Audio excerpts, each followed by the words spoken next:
Namaste. Welcome to today's session of Conversations on Consciousness. Before we start today's session, I'd like to say a prayer. Sada Shiva Samarambham Shankaracharya Madhyamam Asmadacharya Paryantam Vande Guru Paramparam. We're very pleased to have with us Singapore-based Advaita Vedanta teacher, Sri S Ravenderan. Before we get into the session, I'd like to introduce Ravenderan, or Ravi ji as he is called. Ravi ji is a qualified engineer and was working with the Defense Science and Technology Agency, and his work experience was in policy formulation and governance for technology, security, master planning, and capability development. In 2018, he retired from the profession to handle family matters and pursue spiritual goals with greater intensity. He is an ardent student of Hinduism for over 3 decades and has been teaching Hinduism for more than 10 years in various Hindu and Indian organizations. He is very actively involved with the Hindu Center, where he was formerly the vice president and is currently the volunteer. He is a speaker and facilitator at various interreligious dialogues which are organized in Singapore. He has written various articles on Hinduism for the Hindu Center. He's a trainer of Hindu counselors for deployment in Singapore prisons as religious counselors. And as an Advaita teacher, he has taught texts such as Bhagavad Gita, Mundaka Upanishad, Tattva Bodha, Vakya Vritti, Durvasana Pratikara Dashakam, and Kathopanishad. We're very proud to and happy to have Ravenderan ji with us. Welcome, sir. Thank you, Anuji. Thank you for that introduction. Yeah. I have myself learned from him and I'm still learning from him. So it's a personal moment for me to, of course, interview him. So it's wonderful. I'd like to first start with asking Raviji, what and how did you get interested in Advaita Vedanta? And what has been your spiritual journey so far? Well, maybe the right place to start would be my teenage, because I came from a family that was highly religious. I wouldn't say religious orthodoxy, but very religious, as in a very temple-going type of family that observed many rituals and traditions at home. So temple was a mainstay and worship of God was a mainstay in our house. But the intellectual, the spiritual, if I may use that word, the spiritual dimension started with the arrival of Swami Chinmayananda in the scene. It was his first visit to Singapore. I was probably 25 years old and it was way back in 1988. It was his visit, and he was there for a conference actually, and I attended a number of his discourses, and that started to get me interested. I started to see the philosophical aspect of Hinduism, because prior to that, I was primarily exposed to the religious dimension with very little exposure to philosophy. And that was the first time someone actually taught me that there is this rich philosophical tradition in the Hindu culture, and that it is so logic-based. It allows room for discussion, for inquiry, for question, and at the same time, there is it synthesizes the religious traditions, the bhakti and the devotional aspects together with the philosophy. This beautiful synthesis was something that was made apparent to me by Swami Chinmayananda then, and that was how the journey started.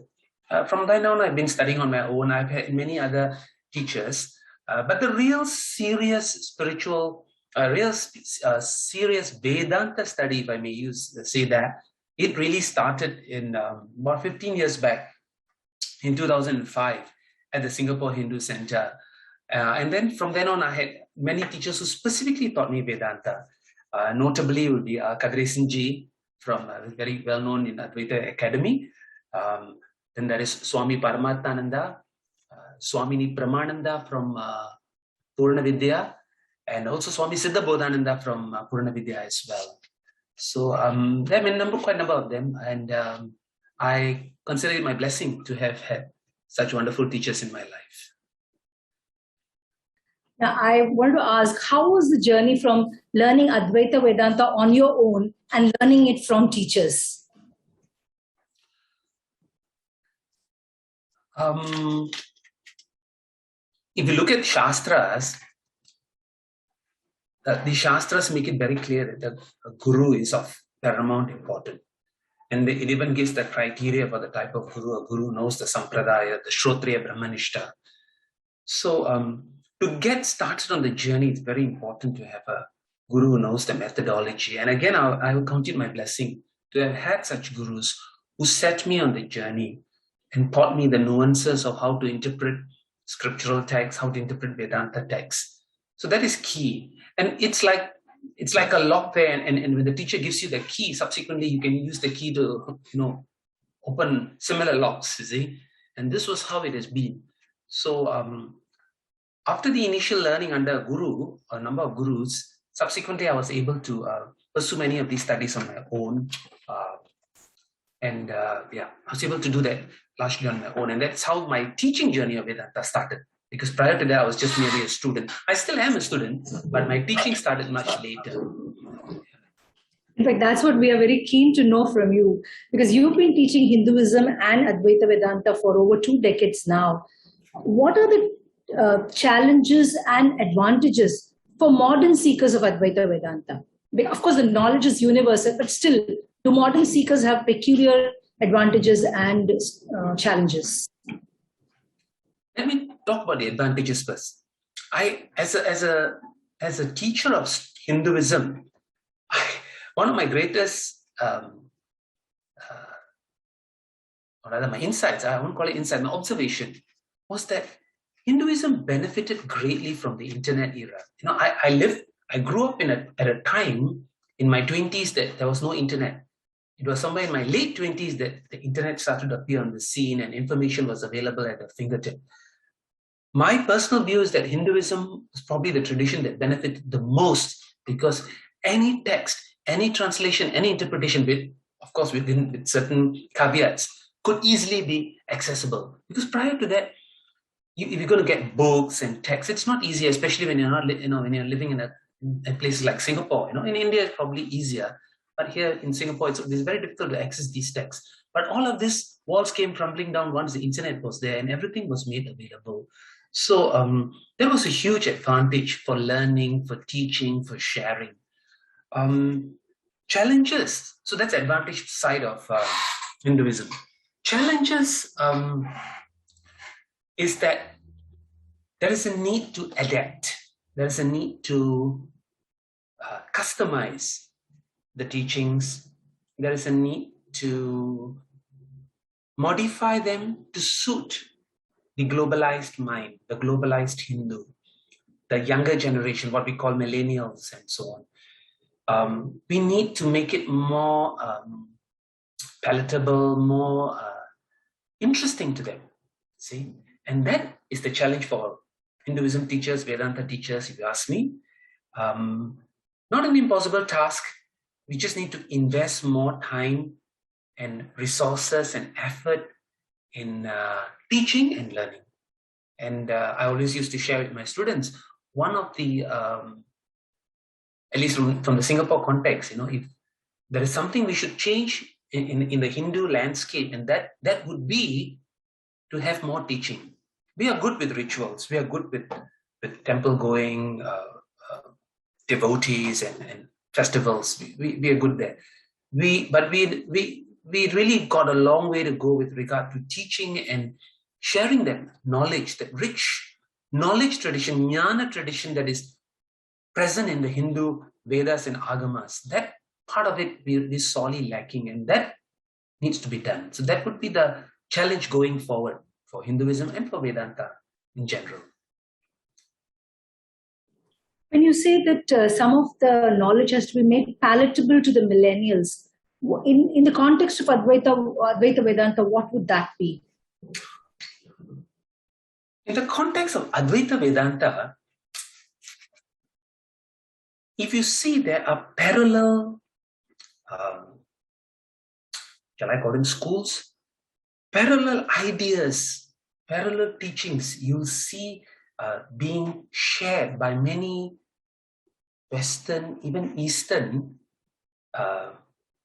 leaders, spiritual leaders who are not part of the Advaita Vedanta. What do I mean by not part? I would say they are people who do not strictly subscribe to Shruti Pramana or use Upanishads and Vedas as their authority. But the ideas nevertheless mirror that of Advaita Vedanta. This is a huge draw. You will see lately in the Western world, there are lots of such teachers, and it's a huge draw for the modern mind, and particularly the millennials.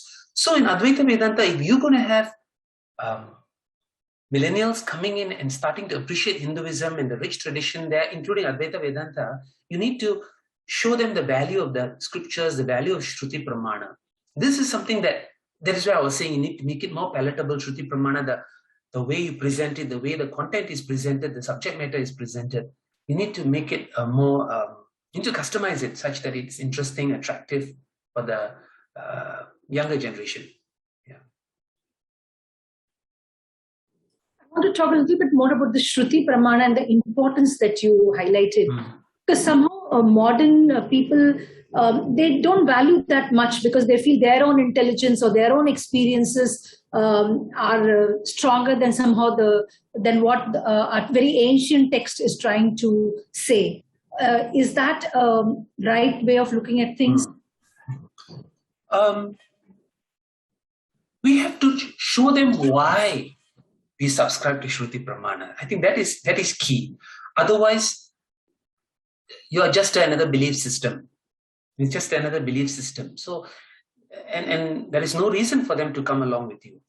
So we have to, while we say Shruti Pramana, we have to make it clear, it is not a blind belief in Shruti. Shankara makes it clear in many bhashyas. It's about Shruti, Yukti and Anubhava. So that movement where one starts with a belief and then via the wielding of logic of Yukti, culminating in a realization, Anubhava, that path we need to show to the younger people. To show that you start with a belief, but you don't stay with the belief. The belief evolves through a process of logical inquiry involving the intellect to ensure that all contradictions are weeded out, all disputations are resolved, to arrive at a final experience that validates, and that is your own experience, not someone else's experience. So if this journey can be nicely drawn out and shown to people, then they will see the value of Shruti Pramana. Starting with belief, using logic, ending with experience. It's just like any other learning. You go to, as an engineering student, you go to engineering college. You go for the course with the belief that one day I'll become an engineer. So you start, everything starts with a belief, but it doesn't stay as a belief. You move, you wield the logic, and eventually it culminates in an experience. So this is the part that we need to show. When we say Shruti Pramana, when we use the word Shruti Pramana, we should say in the same breath, we should say that is place for Yukti, lots and lots of Yukti, and the final proof of the pudding is the Anubhava, the experience. We need to make that clear.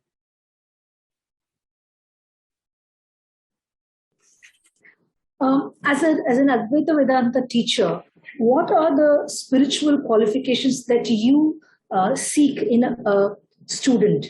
And what should students in turn keep in mind while seeing a teacher? With all things, one has to begin with the end in mind. What is it that you want? What is the objective? Vedanta shouldn't be studied because it's fashionable or anything like that. The commitment is huge. I say this not just as a teacher, but also as a sadhaka, as a seeker, as a practitioner. It's just like any other pursuit. If you want to see success, you need to have commitment. It's like the Olympics, People have no time for anything else. That the athletes are training non-stop. They have very little time for anything else. Very little distractions. Vedanta is no different, because Vedanta is about discovering the truth of who you are, the reality of yourself. So it's far more important than the Olympics. You see? So just think of the commitment that would be required. So Advaita Vedanta, the pursuit of it cannot be one of many, many projects that I undertake. It has to be a wholehearted, single-minded pursuit, And you go to Mundaka Upanishad, you'll say Pranavo Dhanuvu, Sharo Hyatma, Apramatena Vedaviyam, they say. Without, you need to have apramada, the word they use there. Apramada means in total focused attention. That's the word. You must have absolute attention, no distraction whatsoever, such that Sharava Tanmayo Bhavet, you become, the arrow hits the target and fuses, becomes one with the target.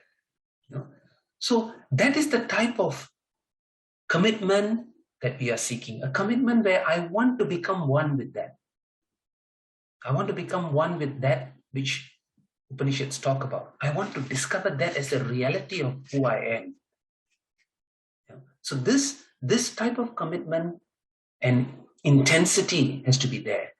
And without that, it's very difficult to see success in this pursuit.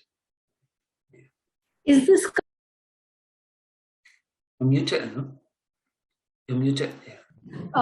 Is this commitment a growing commitment? Because not all students come with 100% commitment when they start, because some of us start as just purely curiosity, or it's just, people do start from that level. So how does one build this commitment? Is the student's enthusiasm, or the teacher also facilitates it in some ways? I like your question. That's good. Because not everybody can come in with that kind of intensity, I would place a bit of a responsibility on the teacher to excite the student. Let the student see the value of the goal, So that is one thing. And if the teacher can do that well enough, you will get the student interested in the journey. That is one part. The other thing that has been my observation and experience with students has been that sometimes if we talk too much about the goal as moksha, self-realization, and students start comparing themselves with people who have attained it, it can be quite disheartening. They see where they are and they see how much they've got to go. It can be quite disheartening. And they say, oh, that's going to take me a long time, a lot of effort, and they may just throw in the towel. And this is where the teacher has to come to make it clear to the student that the seeking in Advaita Vedanta, I'm not talking about intellectual pursuits, I'm talking about the real sadhaka as a seeker. If you're a seeker, the journey is as enjoyable. The journey is as enjoyable. It may not be the same as reaching the destination, but the journey itself can uplift you and produce a large amount of happiness and satisfaction and give you a great amount of peace in your life. One of my teachers used to tell me, Vedanta is very interesting because all of us are at different levels of spiritual evolution. One person is learning to crawl, another one is learning to walk, another guy is running, third one is climbing, a fourth one is climbing, But Vedanta is such that if all these people were to study, the one who is crawling will learn to stand. The one that is standing will be able to walk. The one that's walking will be able to run.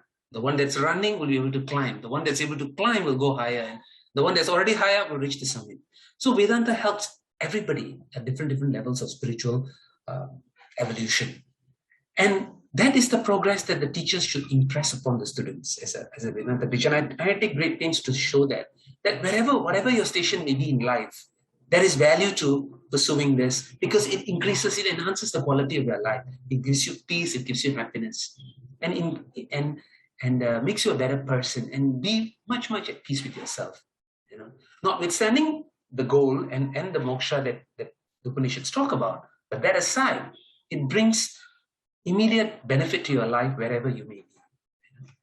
So this is a very important point that I would wish that if more teachers can give equal emphasis to this, then that motivation that you spoke about will probably be enhanced with students of Vedanta. The other question, of course, is that what should students keep in mind when they are seeking teachers? Because today we have a lot of people teaching this knowledge. So what do they look, or is it just by trial and error that they kind of reach there or meet their teachers?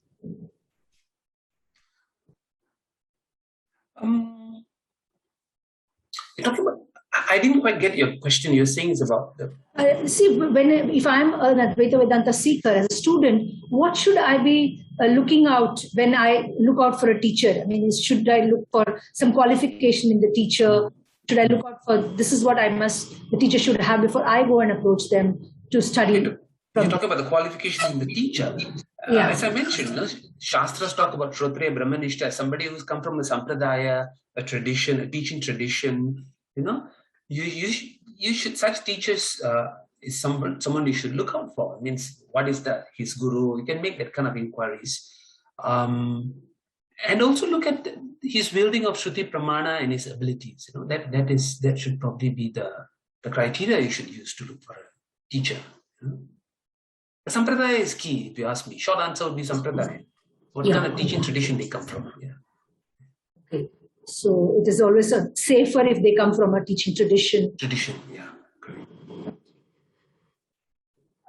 In the pursuit of Advaita Vedanta, building qualifications is important in the sense that we need the adhikara to assimilate this knowledge. How do students build this adhikara? And how have you encouraged your students to build this adhikara? Because as you said, not everybody comes with 100% adhikara. So how does one build this adhikara over years? By adhikara, if you're talking about, say, sadhana chatushtaya and all that, sometimes when you put the sadhana chatushtaya, say, the ones that are found, typically the ones in Tattva Bodha, if you put it out there for the students, it can be quite daunting.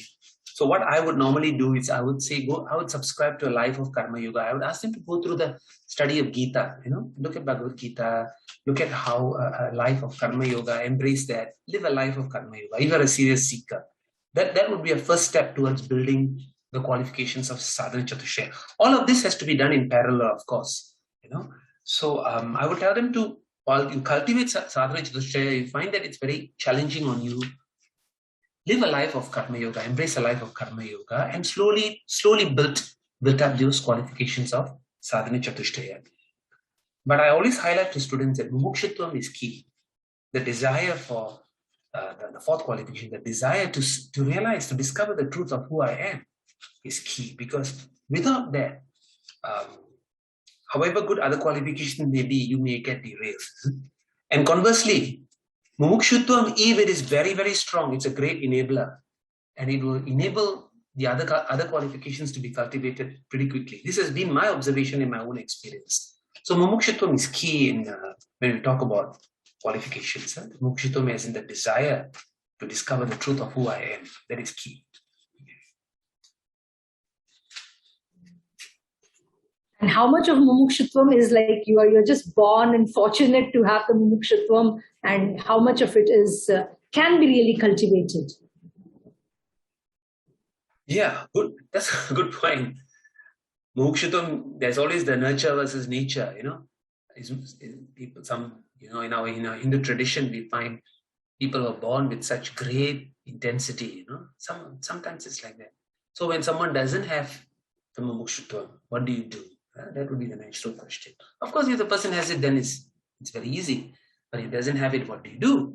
So this is where my earlier point where I said that Vedanta should be presented as something that can enhance the quality of your life, wherever you are. Karma Yoga, Vedanta, development of qualifications. There must be this. We cannot use a one-glove-fits-all solution when it comes to teaching. But unfortunately today, because of lack of resources, we all have this mass teaching. Ideally, we should have calibrated teachings, because all students are not the same. In fact, no two individuals are the same, but at least we can break up into smaller groups, and see for those who have the greater desire, you can probably go get more intense with them with regard to the teaching. But others where the drive is not there and it's more curiosity driven rather than mukshutvam driven, then you probably need to prescribe other type of scriptures, teachings, and the emphasis should be on other things, other aspects like sadhanas, karma, bhakti, and so on. You need to do this type of calibration and not have a one-glove-fit-all solution, because then some people are either you're going to make it too intense for the beginner, such that the beginner would fall out, or the other extreme would become so basic that the serious seeker would drop out. See, so either extremes are not going to be helpful if you're going to reach out to a large number of people. You mentioned bhakti.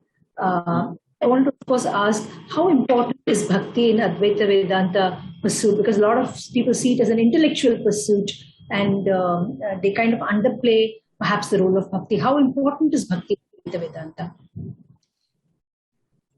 Why do people see Advaita Vedanta as an intellectual pursuit? That is a big question.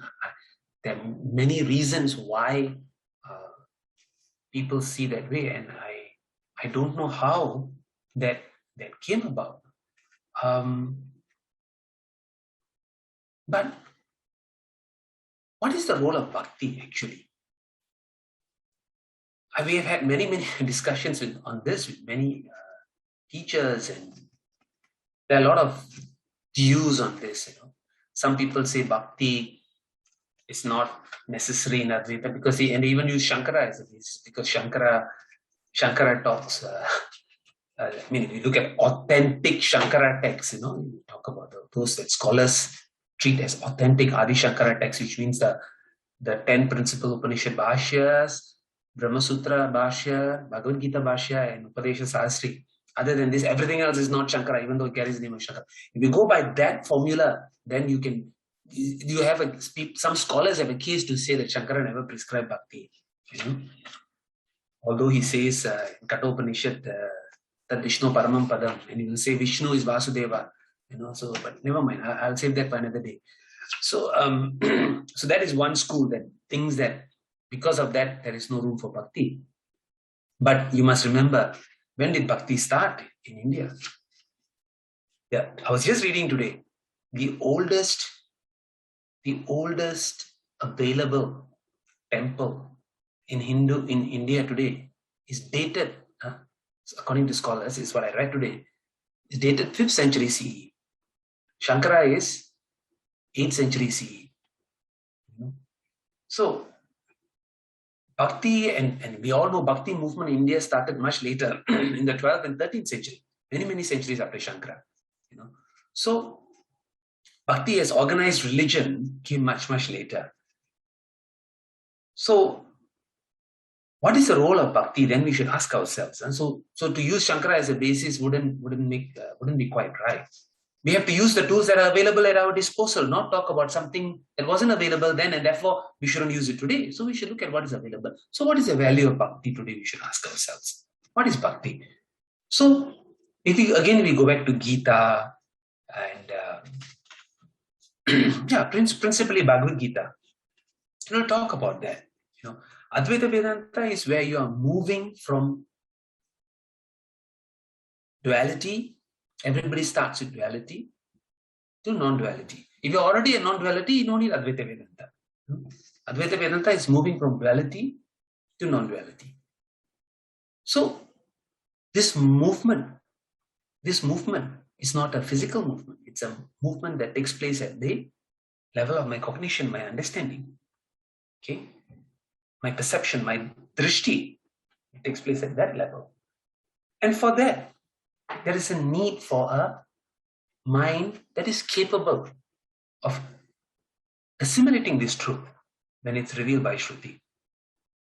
And that mind comes about through very intense sadhanas, which is what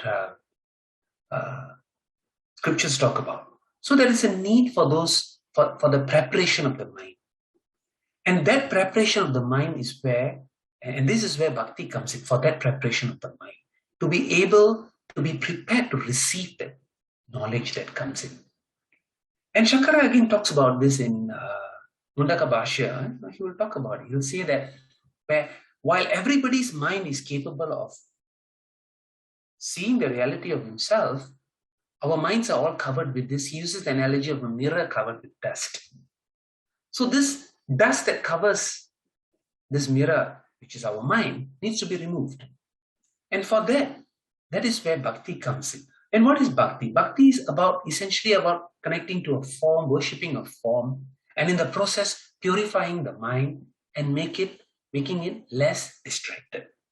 So that is the whole idea of bhakti. And that, and such a prepared mind is able to receive the knowledge that is revealed by Shruti.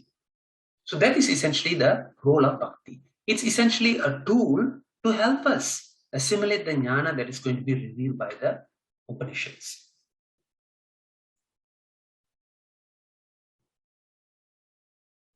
So it's a very valuable in that sense to. You're muted. Yeah. So it's a very valuable tool, definitely, then for purification of the mind, bhakti, and. There's another thing is that today a lot of people seek Advaita Vedanta not just because they want liberation, but because they actually want to improve the quality of their lives. There's some problem solving which they think Advaita Vedanta can offer them. Is that approach right? Why not? As long as it's not intellectual. As long as it's not intellectual pursuit, because in intellectual pursuit, you're not going to see much success. But as a seeker, as a sadhaka, it's a journey. Krishna says in Bhagavad Gita, Swalpam Alpasya, whatever little bit of effort you put in, it's never going to be wasted. So you have to start the journey somewhere. Journey of 1,000 miles begins with a single step. So as I mentioned earlier, you can start the journey. You may not reach the destination in this birth, but you can get happier in this birth as a result of being a seeker. So that's nothing wrong in that. As long as it's not an intellectual exercise, as long as you're serious about it and you're pursuing it as a sadhaka, I don't think there's a problem. So the fringe benefits are so good in that sense. Yeah. In that sense. There's one issue that usually we face is that any serious seeking of this knowledge can be done only if you are a sannyasi or you renounce the world. And people who are in the grihastha ashrama or in the secular life, they can't really finally attain the goal. That's the impression one gets. Is that a right approach? Okay, in Shankara Bhashyam, Shankara makes a number of places he says that, so that probably lends some weight to that position. But again, this is where if you look at Madhusudana Saraswati's works, these are 17th century, 17th or 16th century works, and he wrote a beautiful commentary on Bhagavad Gita called Gudartha Deepika. Madhusudana Saraswati makes a beautiful synthesis where he says, where bhakti, a life of bhakti and devotion, enables the grahastha to seek that very thing which a sannyasi seeks. And what the sannyasi achieves via the life of sannyasa, life of renunciation, the bhakta can do while living in the grahastha, but through a life of commitment to God, through bhakti, through surrender, through prapatti and all that. So he says that in Gudartha Deepika, and also in some of his other texts like Vedanta Kalpalapika and all that, he says that. And there's one more great bhakti text that Madhusudana Saraswati wrote, which I can't remember, it doesn't come to my mind. But he writes in those texts that how these are, he offers other options, which probably were not available during Shankara's time, because Madhusudana Saraswati and Shankara are separated by almost 500, 600 years. So he makes that position. So to your question again, can a grahastha attain the goal of Advaita Vedanta? Yes, certainly he can. And that pathway is prescribed there in Gudartha Deepika. So we all need not feel disheartened. No, we need not. We haven't gone to the forest yet. That's great. In your conversations, you highlighted the importance of Bhagavad Gita a lot, in the sense that both for cultivation of qualifications, for cultivation of bhakti, it's a text. So is that one of the main texts that Advaita Vedanta students should study, or are the Upanishads the one which they should look out for understanding this knowledge? It depends. It depends. Bhagavad Gita is more universal. You need not even be Okay, it depends again. If you're talking about Bhagavad Gita as in Shankara Bhashyam, then a student of Vedanta will benefit from it. But many people, but sometimes people can even study Bhagavad Gita without a Vedantic leaning at all. It's possible also. It has been done. But for a student of Vedanta, if one wants to get familiar with the technical terminology and the a proper start, you want to have a proper kickstart, I would probably say Tattvabodha is probably a better text. And probably Tattvabodha and Bhagavad Gita will go hand in hand. One gives the technical terms, the other gives the practical dimension. Bhagavad Gita gives a practical dimension, Tattvabodha gives the technical terms. Tattvabodha has got very little sadhana, So those two can go in hand.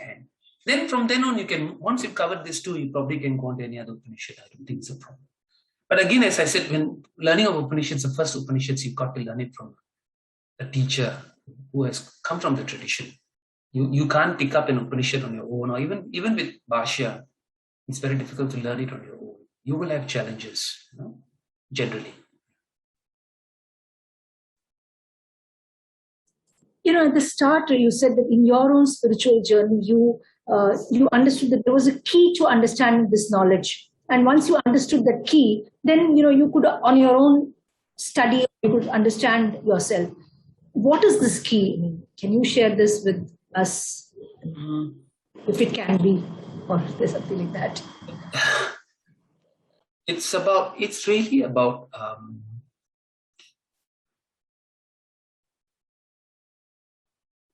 it's a way to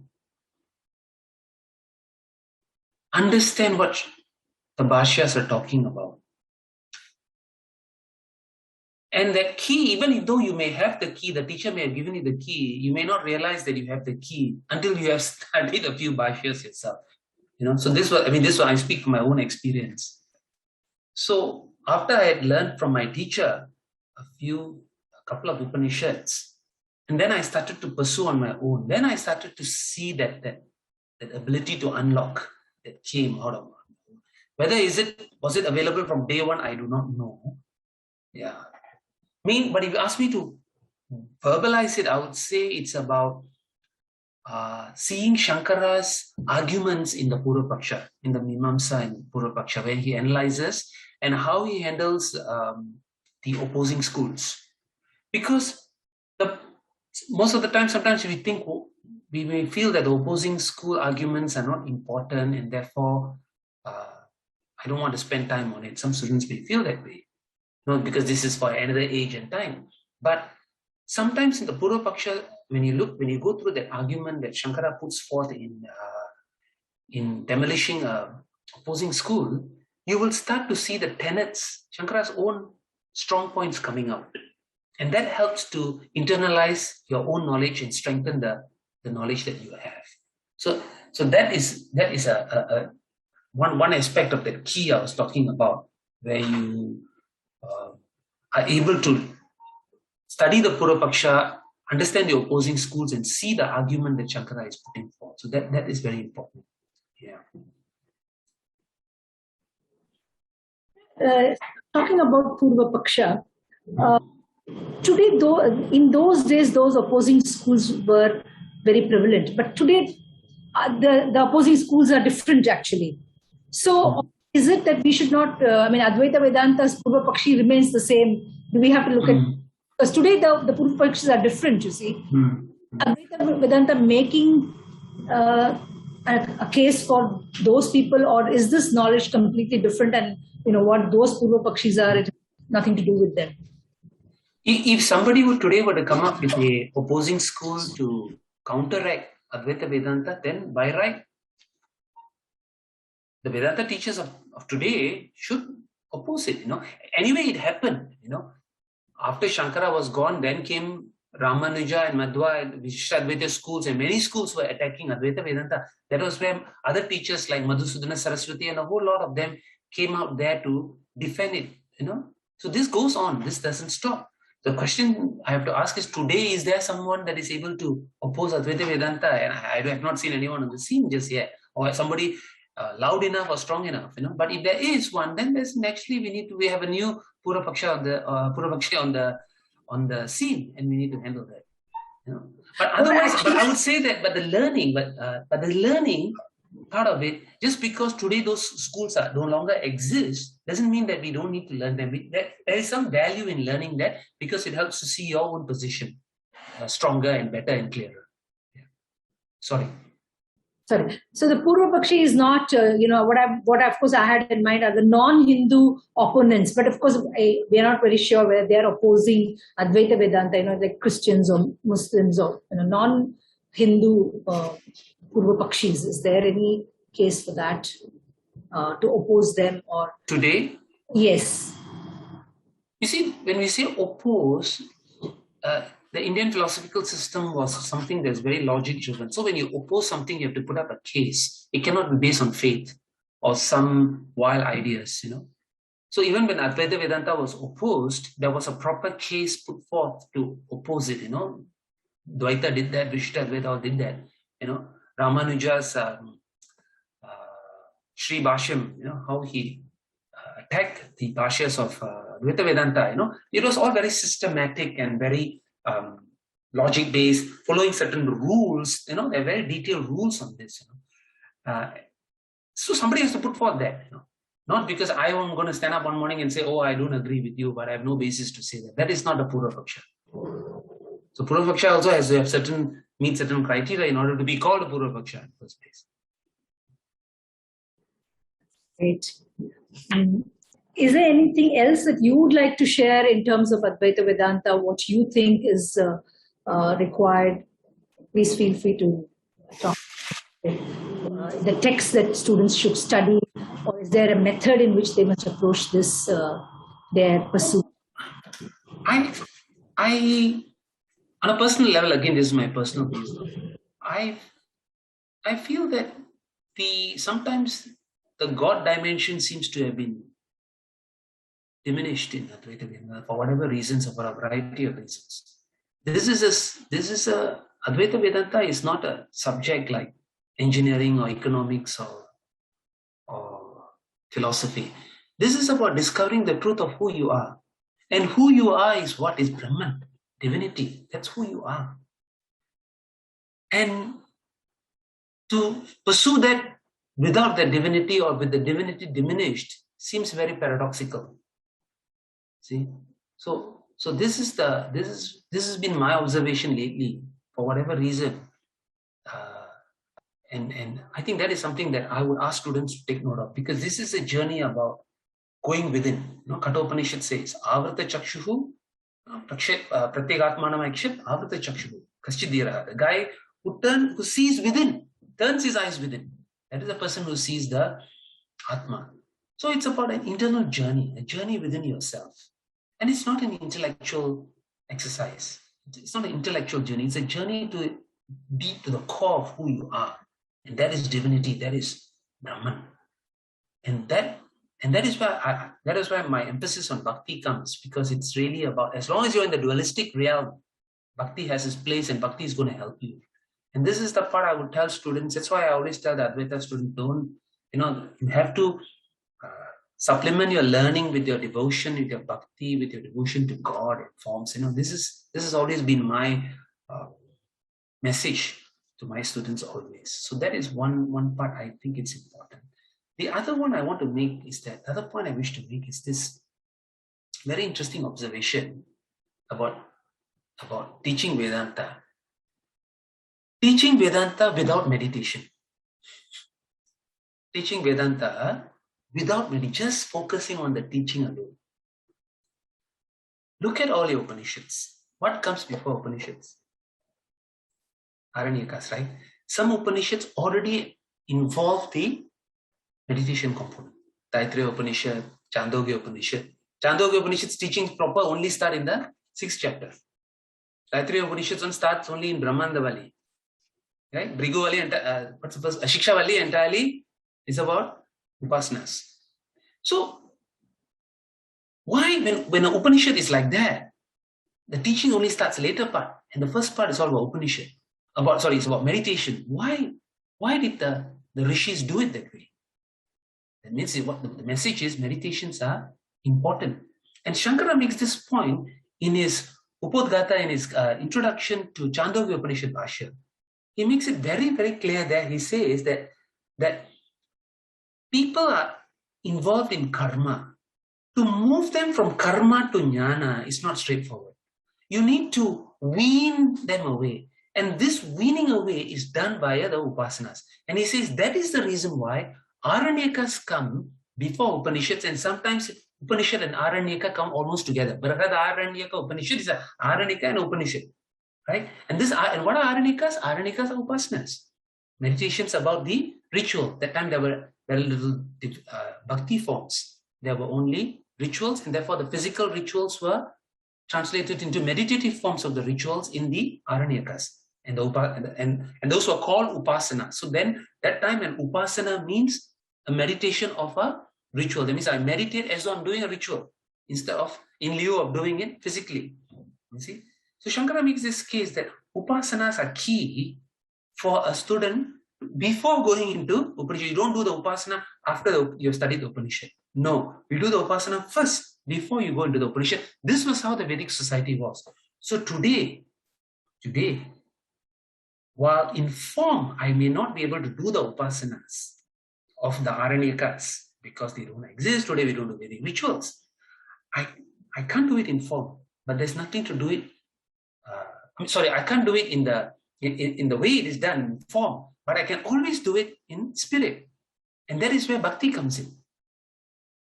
Bhakti, meditation, dhyana, common methods of dhyana involving a form can be a good substitute for the Vedic Aranyaka upasanas that we see in all the Upanishads. But this somehow is not talked about. The Aranyaka upasanas are there. Nobody does it, or we quickly skip through it, and we want to quickly jump into the logic, intellectual part of the Upanishad. So again, the narrative is, what is the narrative to the student?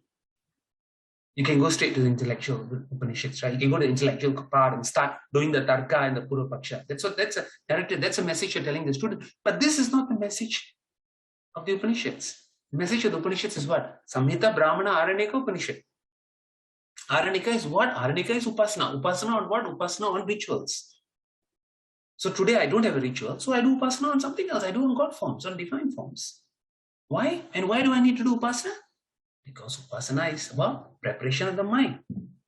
Preparation of the mind, a pure and a steady mind. Apramattena vedavyam, sharavat tanmayo bhavet. Mundaka Upanishad. Right? So that my mind can be focused like the arrow that hits the target and stays in the target. So it's all about ensuring success. But if you don't do that and we go straight to the teaching, how are you going to see success? If you're just going to focus on the intellectual aspect of it, how is the student going to see success? So this is all food for thought. People need to think about it. I'm curious, what is the reason that modern tradition has bypassed this whole meditative tradition? What is the reason you think that people are giving less importance to meditation in Upasana? I don't know. You see, the Upasana, the way it is prescribed in the Aranyaka may be challenging to do. If you look at Brihadaranyaka Upanishad, the first opening chapter is about the Upasana on the Ashwamedha, the horse sacrifice.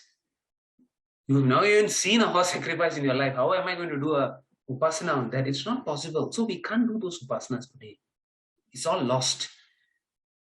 So because I couldn't do it that way, that somehow it all fell out of the way. But it's very important, just because I couldn't do it, I should find a substitute for it, so that I don't lose the spirit of what the Rishi was trying to tell us in the Upanishads. That is key. I mean, this was my view. I felt very strongly about that.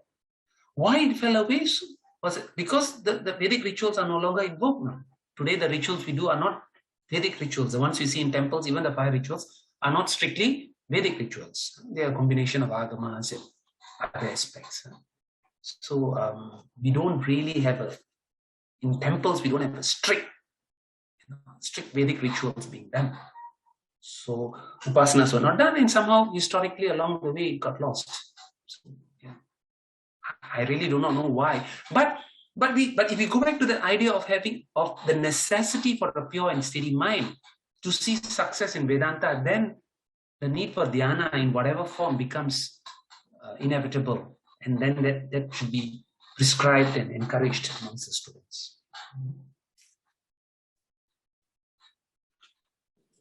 Thank you very much, Raviji, for giving us a bird's eye view on what Advaita Vedanta sadhana should be and how students can cultivate this qualifications and adhikaratvam in your very simple and very clear style.